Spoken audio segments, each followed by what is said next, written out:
नया IBN 7 हौसला है। स्वागत है आपका।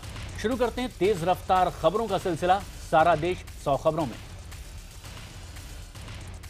केजरीवाल सरकार के उद्योग मंत्री सत्येंद्र जैन पर प्रधान सचिव उद्योग शकुंतला गैमलिन ने आरोप लगाए हैं। शकुंतला गैमलिन ने यह कहा है कि जमीन के मामले में जैन ने उन पर दबाव बनाया। शकुंतला गैमलिन ने जैन के खिलाफ उपराज्यपाल नजीब जंग को चिट्ठी लिखकर के शिकायत की है। एलजी को लिखे अपने पत्र में गैमलिन ने लिखा है कि सत्येंद्र जैन लगातार एक कैबिनेट नोट लाने पर दबाव बना रहे थे, जिसमें औद्योगिक जमीन को लीज होल्ड फ्री करने की बात कही गई थी। एलजी नजीब जंग को लिखी चिट्ठी में गैमलिन ने यह साफ लिखा है कि जमीन से जुड़े मामले दिल्ली सरकार के अधीन नहीं आते हैं, लिहाजा इस मामले में कैबिनेट नोट लाना सही नहीं है। केजरीवाल सरकार के उद्योग मंत्री सत्येंद्र जैन ने उद्योग सचिव शकुंतला गैमलिन के आरोपों के जवाब में कहा है कि अगर अधिकारी को काम करने के लिए कहा जाता है तो इसमें गलत क्या है। जैन के मुताबिक गैमलिन को अगर चिट्ठी लिखनी है तो फिर उन्हें लिखते एलजी को चिट्ठी लिखने की क्या जरूरत थी, और वो गैमलिन से इस मुद्दे पर बात करेंगे, ऐसा उन्होंने कहा। आज से मोबाइल फोन का इस्तेमाल रेस्टोरेंट में खाना और यात्रा महंगी हो जाएगी, क्योंकि आज से ही सर्विस टैक्स की बढ़ी हुई 14% की दर लागू हो रही है। वित्त मंत्री अरुण जेटली ने बजट में सर्विस टैक्स को 12.36% से बढ़ाकर 14% करने का प्रस्ताव किया था, जो कि आज से लागू हो रहा है। जिन कुछ अहम सेवाओं पर ज्यादा सर्विस टैक्स लगेगा उनमें शामिल हैं रेलवे, एयरलाइंस, बैंकिंग, बीमा, विज्ञापन, architecture, construction, credit card, program management और टूर ऑपरेटर सेवाएं। उधर गुजरात में आज से अमूल दूध महंगा हो गया है। गुजरात में अमूल ने अपने सभी किस्म के दूध के दाम में 2 रुपये प्रति लीटर का इजाफा कर दिया है। आज से ट्रेनों में एसी का सफर थोड़ा महंगा हो जाएगा। सर्विस टैक्स की बढ़ी हुई दर लागू होने की वजह से किराए में करीब आधे फीसदी का इजाफा हो जाएगा। ये बढ़ोतरी यात्री ट्रेनों के एसी और प्रथम श्रेणी के किराए में अलावा बानबाड़े में भी लागू हो गई है। पहले सर्विस टैक्स 3.7% था, जो कि अब 4.2% हो गया है। केंद्रीय सूचना आयोग यानी कि CIC और केंद्रीय सतर्कता आयोग यानी कि CVC के प्रमुखों के चयन के लिए प्रधानमंत्री की अध्यक्षता में आज बैठक बुलाई गई है। ये बैठक शाम करीब 4 बजे प्रधानमंत्री आवास पर होगी। बैठक में गृह मंत्री राजनाथ सिंह, वित्त मंत्री अरुण जेटली, लोकसभा में कांग्रेस के नेता मल्लिकार्जुन खड़गे और कार्मिक राज्य मंत्री जितेंद्र सिंह शामिल होंगे। समिति की बैठक 23 मई को हुई थी, लेकिन उसमें कोई फैसला नहीं हो पाया था। पीएम मोदी ने रेडियो के प्रोग्राम मन की बात में लोगों को भरोसा दिलाया है कि वो थोड़ा धैर्य रखें, सभी समस्याओं का हल निकाल लिया जाएगा। प्रधानमंत्री ने गर्मी में देशवासियों से अपना ध्यान रखने की अपील भी की, तो छात्रों को परीक्षा के बाद कम नंबर आने और फेल हुए छात्रों को प्रोत्साहित करने का भी काम किया। पीएम मोदी ने सरकार के 1 साल पूरे होने के मौके पर बात की। योग दिवस पर लोगों को एक साथ आने का आग्रह भी किया है। पीएम मोदी के मुताबिक योग ही रोग मुक्ति का माध्यम है। प्रधानमंत्री मोदी ने मन की बात में सैनिकों के लिए वन रैंक वन पेंशन योजना पर जवानों से कहा कि मेरी सरकार में ही 1 रैंक 1 पेंशन लागू होगा। पीएम ने कहा कि 1 रैंक 1 पेंशन का सवाल पिछले 40 साल से उलझा हुआ है। क्या ये सच्चाई नहीं है कि इससे पहले सभी सरकारों ने इसकी बातें की लेकिन कुछ किया नहीं। प्रधानमंत्री ने कहा कि मैं आपको विश्वास दिलाता हूं कि सेना के रिटायर्ड जवानों के बीच में जो वायदा किया गया है, मेरी सरकार 1 रैंक 1 पेंशन लागू करेगी, उसे जरूर पूरा किया जाएगा। सेना में 1 रैंक 1 पेंशन को लेकर के प्रधानमंत्री नरेंद्र मोदी वादे को लेकर के विपक्ष के सवाल अब उठने लगे हैं। कांग्रेस ने कहा है कि चुनाव से पहले किए गए वायदे पूरा न करने पर पीएम मोदी माफी मांगे। तो उधर कांग्रेस ने प्रधानमंत्री के बयान पर कहा कि जब आप हमारी सरकार पर आरोप लगाते रहे तब आपको इसका आभास नहीं था कि ये कितना जटिल मसला है। राष्ट्रपति प्रणब मुखर्जी ने तीसरी बार आए भूमि अधिग्रहण अध्यादेश को अपनी मंजूरी दे दी है। बता दें कि शनिवार को कैबिनेट की बैठक में अध्यादेश लाने के प्रस्ताव पर मुहर लग गई। तो वहीं आपको बता दें कि दूसरे अध्यादेश की मियाद 3 जून को खत्म हो रही थी। पिछले सत्र में सरकार ने लोकसभा में तो भूमि अधिग्रहण बिल को पास करा लिया था, लेकिन बिल राज्यसभा में पास नहीं हो पाया। विदेश मंत्री सुषमा स्वराज ने मोदी सरकार के 1 साल पूरा होने पर विदेश नीति की जमकर तारीफ की है और कहा है कि 15 साल में किसी भी भारतीय पीएम ने नेपाल का दौरा नहीं किया था। सुषमा स्वराज ने यह भी कहा कि इतने साल बाद हमारे पीएम नेपाल गए। ट्रांसफॉर्मेशनल डिप्लोमेसी खिताब का लोकार्पण के मौके पर सुषमा ने कहा कि बीते 1 साल में तकरीबन 101 देशों से बात की गई। विदेश मंत्री सुषमा स्वराज ने जानकारी देते हुए कहा है कि इस साल प्रधानमंत्री नरेंद्र मोदी इजराइल का दौरा करेंगे, लेकिन फिलहाल तारीख और समय निश्चित नहीं। इधर विदेश मंत्री सुषमा स्वराज ने पाकिस्तान से बातचीत पर दो टूक कहा कि जब तक आतंकी लखवी जेल से बाहर है, पाकिस्तान के साथ कोई बातचीत नहीं होगी। पाकिस्तान को कड़ा संदेश देते हुए सुषमा स्वराज ने कहा है कि अगर सरहद पर पाकिस्तान की ओर से फायरिंग हुई तो रक्षा मंत्री और कड़ा फैसला ले सकते हैं। विदेश मंत्री का यह भी कहना था कि पेशावर में हुई दर्दनाक घटना के वक्त पीएम मोदी ने पाकिस्तानी प्रधानमंत्री से बात कर उन्हें भरोसा दिलाया कि संकट के वक्त भारत उनके साथ खड़ा है। देश की राजधानी दिल्ली के कई इलाकों में सुबह सुबह हुई बारिश से मौसम कुछ हद तक सुहाना हो गया। तेज हवाओं के साथ ही बारिश से लोगों को गर्मी से कुछ हद तक राहत मिली है। मौसम विभाग ने यह अंदेशा जाहिर किया था कि आज से लेकर परसों के बीच में दिल्ली समेत उत्तर भारत में बारिश होगी। आज से 3 जून के बीच कई जगहों पर आंधी तूफान के साथ बारिश की संभावना है। दिल्ली एनसीआर के अलावा हरियाणा, पंजाब, हिमाचल प्रदेश, जम्मू कश्मीर, उत्तरी राजस्थान और पश्चिमी उत्तर प्रदेश में बारिश हो सकती है। जम्मू कश्मीर के पहाड़ी इलाकों में कल शाम फिर बर्फ पड़ी है। जहां बर्फ पड़ी है उन इलाकों में गुलमर्ग, अफनबट, पहलगाम और शेषनाग, मागुनस और पिस्टोटॉप जैसे जगहों पर बर्फबारी हुई है। ताजा बर्फबारी के बाद तापमान में गिरावट आई है। मौसम विभाग का कहना है कि आने वाले कुछ दिनों तक कश्मीर के पहाड़ी और मैदानी इलाकों में बारिश हो सकती है। लेकिन देश के ज्यादातर हिस्सों में जबरदस्त गर्मी और लू का कहर लगातार जारी है। देश भर में गर्मी और लू से मरने वालों की संख्या बढ़कर 2248 तक पहुंच गई। आज में लू ने काफी ज्यादा मौत जो है उसको यहाँ पर जो आंकड़ा है वो बढ़कर अब 1677 हो चुका है। तो वहीं तेलंगाना में भी करीब 550 लोगों की लू लगने से मौत हो चुकी है। नागपुर रविवार को 47.1 डिग्री सेल्सियस तापमान के साथ सबसे गर्म स्थान रहा, तो दूसरे नंबर पर पारा 46.4 डिग्री सेल्सियस रिकॉर्ड किया गया यूपी के बांदा में। केंद्रीय रक्षा मंत्री मनोहर पर्रिकर ने पूर्व रक्षा मंत्री ए.के. एंटनी पर बड़ा आरोप लगाते हुए कहा कि राफेल विमान सौदे में एंटनी ने टेंडर प्रक्रिया को नुकसान पहुंचाया था। यूपीए सरकार के समय हुए 126 राफेल लड़ाकू विमानों के प्रस्तावित सौदे पर पर्रिकर ने आर्थिक रूप से अव्यवहारिक और गैर जरूरी इन्हें बताया और कहा कि उनकी सरकार सिर्फ 36 फ्रांसीसी लड़ाकू विमान खरीदेगी। पीएम मोदी ने फ्रांस यात्रा के दौरान यह ऐलान किया था कि भारत फ्रांस से 36 राफेल खरीदेगा। पर्रिकर ने यह साफ किया कि भारतीय वायुसेना को फिलहाल सिर्फ 36 राफेल विमानों की ही जरूरत है। कश्मीर में कुपवाड़ा तंगधार सेक्टर में सेना ने घुसपैठ की कोशिश को नाकाम करते हुए 3 आतंकवादियों को मार गिराया है। देर शाम तक घुसपैठ की कोशिश कर रहे आतंकियों से मुठभेड़ जारी रही। मुठभेड़ रात में रोक दी गई, लेकिन फिर से आतंकियों से मुठभेड़ शुरू हो गई। सेना के मुताबिक आतंकी भारी हथियारों से लैस हैं। तंगधार सेक्टर में 1 हफ्ते के भीतर घुसपैठ की यह दूसरी कोशिश है। एंटी करप्शन ब्यूरो ने टीडीपी विधायक रेवनाथ रेड्डी को 50 लाख रुपए की घूस लेते हुए रंगे हाथों पकड़ लिया है। घूस की पेशकश विधान परिषद में आज होने वाले विधान चुनाव में टीडीपी उम्मीदवार के पक्ष में वोट डालने के लिए की गई। रेड्डी ने मनोनीत विधायक एल्विस स्टीफेंसन को कथित रूप से 4.5 करोड़ रुपए देने की पेशकश की थी, जिसका 50 लाख रुपए कैश देते हुए वो पकड़े गए। वित्त मंत्रालय ने आयकर रिटर्न के लिए 3 पन्ने का नया फॉर्म जारी कर दिया है, जिसमें विदेशी यात्राओं और निष्क्रिय बैंक खातों की जानकारी देना अनिवार्य नहीं होगा।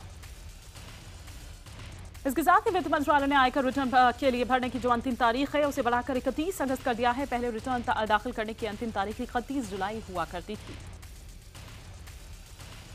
मॉरिशस के डीवाई पाटिल मेडिकल कॉलेज में पढ़ रहे 36 भारतीय छात्रों का भविष्य अधर में लटक गया है। दरअसल 1 साल की पढ़ाई करने के बाद पता चला कि मेडिकल काउंसिल ऑफ मॉरिशस ने मेडिकल कॉलेज को मान्यता ही नहीं दी। और अब भविष्य को लेकर परेशान एक छात्रा ने तो कलाई की नस काटकर खुदकुशी की कोशिश भी की। पीड़ित छात्र अब भारत सरकार से मदद की गुहार लगा रखी है। छात्रों और उनके अभिभावकों का कॉलेज प्रशासन पर आरोप है कि मान्यता रद्द होने के सवाल पर उनकी तरफ से ठीक से कोई जवाब नहीं मिल रहा है। अंतर्राष्ट्रीय नो टोबैको डे पर रविवार को भारत समेत दुनिया भर में कई कार्यक्रमों का आयोजन किया गया। प्रधानमंत्री नरेंद्र मोदी ने लोगों से तंबाकू से दूर रहने की अपील की। पीएम मोदी ने कहा है कि तंबाकू के जहर से दूर रहने की वचनबद्धता दोहराएं और इस बीच नो टोबैको डे पर देश के कई हिस्सों में कार्यक्रम भी हुए। हिमाचल प्रदेश की राजधानी शिमला में युवाओं ने एक जागरूकता कैंपेन चलाया, तो बिहार की राजधानी पटना में मैराथन दौड़ का आयोजन किया गया। फरीदाबाद में गैंगरेप की पंचायत ने चौंकाने वाली सजा दी है। पंचायत ने गैंगरेप जैसे संगीन अपराध की सजा महज 50,000 रुपए और 5 जूते दी। मामला 12 जून का है, जब एक नाबालिग पीड़िता अपने पड़ोसी के घर पानी भरने के लिए गई थी। वहां मौजूद घर के ही 2 लड़कों ने बच्ची से गैंगरेप किया। मामला जब पंचायत में गया तो उन्होंने ये शर्मनाक फैसला सुना दिया। अब पुलिस जल्द इस पूरे मामले में आगे की कार्रवाई कर आरोपियों की गिरफ्तारी की बात कह रही है। सोसाइटी चुनाव को लेकर दिल्ली के द्वारका सेक्टर 7 में ऋषि अपार्टमेंट में जमकर मारपीट हुई। लोगों ने वर्किंग कमेटी के पदाधिकारियों पर मनमानी का आरोप लगाते हुए कहा कि असिस्टेंट रजिस्ट्रार के आदेश के बावजूद सोसाइटी का चुनाव करवाया गया। जब दूसरे पक्ष ने विरोध किया तो उनके साथ मारपीट की गई और महिलाओं का कहना है कि जब उन्होंने अपना दावा पेश किया तो उनका नाम काट दिया गया और बाद में उनके साथ भी बदसलूकी की गई। मुंबई के कामराज नगर से 4 दिन पहले अगवा हुई 7 साल की एक बच्ची रिया को पुलिस ने बरामद कर लिया है। पुलिस ने आरोपी शख्स को भी गिरफ्तार कर लिया है। IBN 7 पर आरोपी और बच्ची की तस्वीरें दिखाए जाने के बाद थाने पुलिस ने ऑपरेशन चलाया। हम आपको यह भी बता दें कि रिया के घर के बाहर खेलते हुए अचानक वो गायब हो गई थी। उधर कटिहार में बिहार के पूर्व उप मुख्यमंत्री सुशील मोदी ने कहा कि जनता ने जनता दल यू और बीजेपी को सरकार चलाने के लिए वोट दिया था, लेकिन नीतीश कुमार जनता के आदेश के साथ धोखा करते हुए लालू की गोद में जा बैठे, जिससे फिर जंगल राज आ गया। कटिहार के बरारी में विधानसभा क्षेत्र कार्यशाला के आयोजन के मौके पर प्रदेश बीजेपी के तमाम बड़े नेता यहां मौजूद थे, जो जेडीयू और आरजेडी के साथ ही कांग्रेस पर भी जमकर बरसे।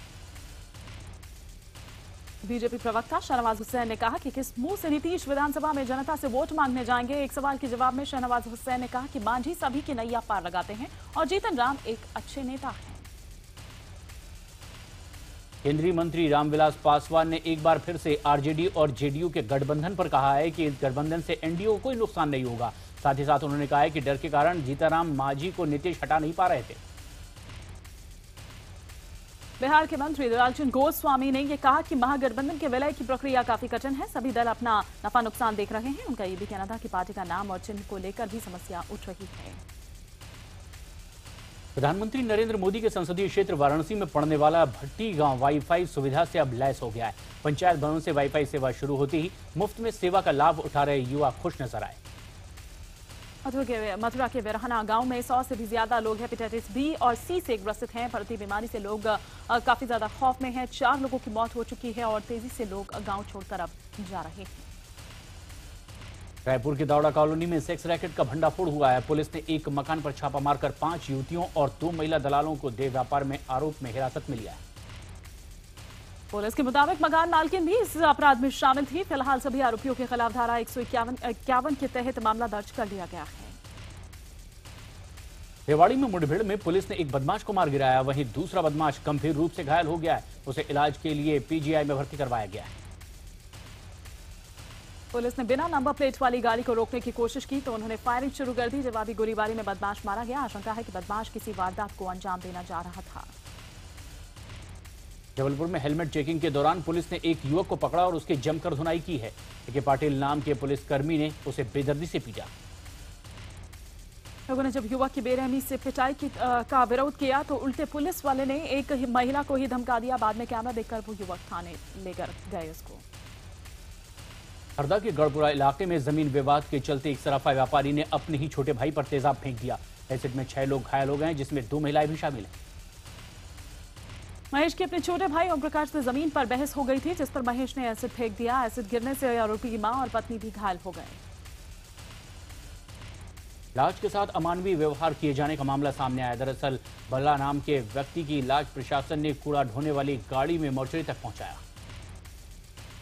बीमारी से पीड़ित बबला ने ट्रेन के आगे कूदकर आत्महत्या कर ली थी। हरपालपुर में शव वाहन रोक होने की वजह बावजूद उसकी लाश को कूड़ा ढोने वाली गाड़ी में ले जाया गया। कन्नौज में 3 लड़कों ने एक लड़की के साथ गैंगरेप किया और फिर उसकी अश्लील तस्वीर बनाकर उसे धमकाया भी गया। अगर उसने मुंह खोला तो उसे इंटरनेट पर डाल देंगे। नाबालिग पीड़िता दुकान में सामान लेने के लिए गई थी। वहां पर मौजूद बिट्टू और उसके साथ कुछ और भी जो साथी उसके मौजूद थे मुंह बंद करके उसे अंदर ले गए और चाकू दिखाकर बलात्कार किया। पुलिस मामले की जांच में जुटी हुई है। मुजफ्फरनगर में एक छात्रा के साथ उसके पड़ोसी ने बलात्कार किया और उसका वीडियो भी बना लिया। वीडियो सार्वजनिक करने की धमकी देकर 2 महीने तक उसका शारीरिक शोषण करता रहा। वहीं तंग आकर जब लड़की ने विरोध किया तो आरोपी ने क्लिप सार्वजनिक कर दी, जिसके बाद लड़की की तय हुई शादी भी टूट गई। पुलिस ने आरोपी को गिरफ्तार कर लिया है। शाहजहांपुर में सड़क के किनारे 16 साल की लड़की रोहिणी की लाश मिलने से सनसनी फैल गई है। रोहिणी की गोली मारकर हत्या कर दी गई। बताया जा रहा है कि लड़की किसी लड़के के साथ कहीं चली गई थी, लेकिन बाद में दोनों पकड़े गए और सूरज को पुलिस ने जेल भेज दिया था।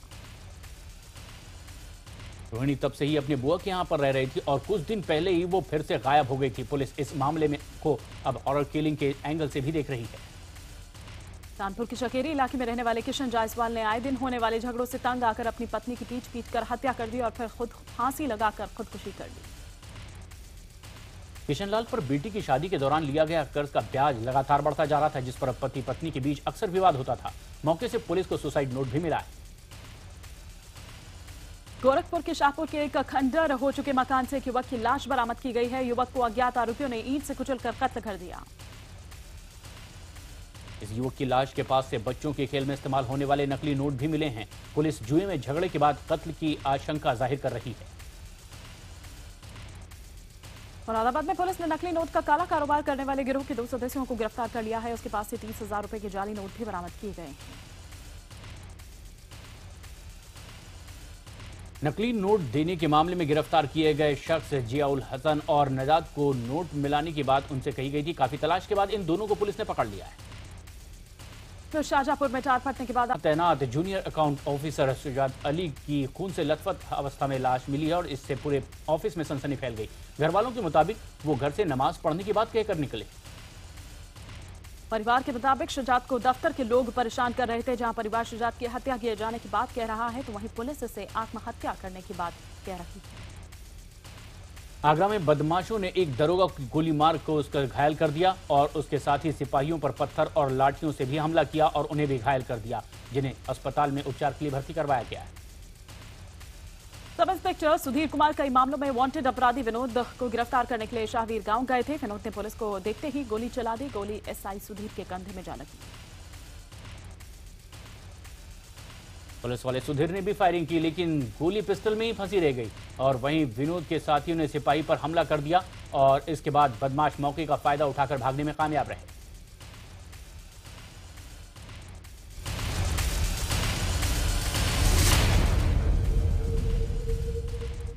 सारा देश 100 खबरों में। ब्रेक के बाद अब खबरें खेल और मनोरंजन जगत से जुड़ी। भारत के एक और निशानेबाज को रियो ओलंपिक का टिकट मिल गया है। गुरप्रीत सिंह के साथ ही अब भारत के 5 निशानेबाजों ने रियो ओलंपिक टीम के लिए अपनी जगह पक्की कर दी है। आर्मी के सूबेदार गुरप्रीत सिंह ने रविवार को म्यूनिख में ISSF शूटिंग वर्ल्ड कप के 10 मीटर एयर पिस्टल के फाइनल मुकाबले में 4था स्थान हासिल किया और ओलंपिक का टिकट हासिल कर लिया। भारत की तीरंदाज दीपिका कुमारी ने विश्व कप में महिलाओं की व्यक्तिगत रिकर्व स्पर्धा में कोरिया की चांग हो जीन को हराकर कांस्य पदक जीत लिया। दीपिका ने अपनी प्रतिद्वंदी को 6-2 से हराकर बेहतरीन प्रदर्शन किया। फिल्म पीकू ने पोलैंड में भी धूम मचा रखी है। पोलैंड की राजधानी वार्सा में 20 मई को रिलीज हुई। अब ये फिल्म जल्द ही पोलैंड के क्राको और लॉर्ड जैसे बड़े शहरों में भी दिखाई जाएगी। सोनाक्षी सिन्हा की दिली ख्वाहिश यह है कि वो श्रद्धा कपूर और आलिया भट्ट की तरह फिल्मों में गाना गाएं। उन्हें ये मौका आईफा अवार्ड में मिलने जा रहा है। सोनाक्षी अगले महीने मलेशिया में होने वाले आईफा अवार्ड में गाना गाएंगी। फरहान अख्तर अपनी आने वाली फिल्म दिल धड़कने दो के कलाकारों के साथ में मिल्खा सिंह से मिलने के लिए चंडीगढ़ जाएंगे। फरहान ने ट्विटर पर लिखा है कि इस सप्ताह के अंत में मिल्खा जी और उनके परिवार से चंडीगढ़ में मुलाकात होगी।